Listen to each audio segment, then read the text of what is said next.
enggak mas, aku nih memang sama dengan mereka. Aku juga pernah ada di posisi mereka. Ya kurang lebih begitulah. Nah tapi yang nggak warga-warga tahu, si Babe ini memang baik dia. Tapi rudal dia itu loh yang jadi masalah. Sebenarnya dia kalau nggak ada rudal baik nih ceritanya, nggak sejahat itu. Mungkin karena dia udah pernah pengalaman jadi lepok om itu tadi di atas tadi, itu yang bikin dia jadi agak menyimpang. Nah jadi anak-anak yang gelandangan ini Ahmad itu emang lagi seleksi gitu. Ini mana nih yang bisa kepakai? Ya gitulah kurang lebih lah. Emang Hasan. Lu pada pasti bingung kan kenapa dia ini kan udah pernah nikah bang, kenapa dia masih engkol gitu. Nah justru setelah meninggalnya istrinya ini gara-gara trauma masa lalu itu loh yang sama preman-preman tadi, mungkin itu yang bikin dia tuh jadi punya nyimpang kayak itu.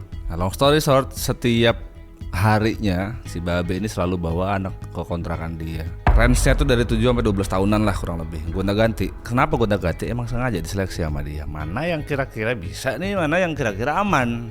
Dia masih mitigasi resiko gitu. Karena menurut dia umur segitu tuh gampang gitu diolah. Sama kenapa selalu anak gelandangan? Itu bukan tanpa alasan. Kupikir lu semua juga pasti yang denger karena mungkin dia ngerasa relate dulunya. Mungkin iya. Tapi ternyata menurutku sih bukan itu ya. Setelah gue baca ini dari awal sampai akhir, kayaknya sih kenapa dia begitu gara-gara kalau anak gelandangan kan gak ada identitas, gak ada keluarga dan segala macem. Latar belakangnya dia tahu betul lah.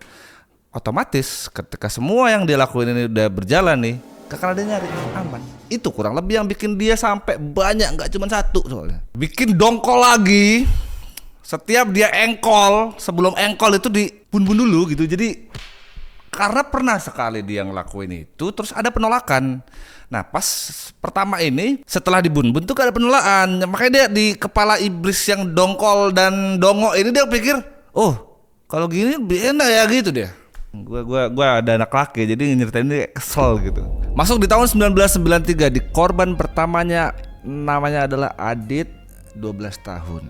Ketemunya sama Adit ini di mana bang? Jadi si Babe ini yang disebut Babe itu hari-harian dia itu jualan asongan gitu loh. Dia ada warung asongan segala macem. Nah setiap anak gelandangan itu sering dinasihatin sama dia, udah pada makan belum le? Makanlah yang banyak gitu. Dikasih makan sama dia, kasih makan.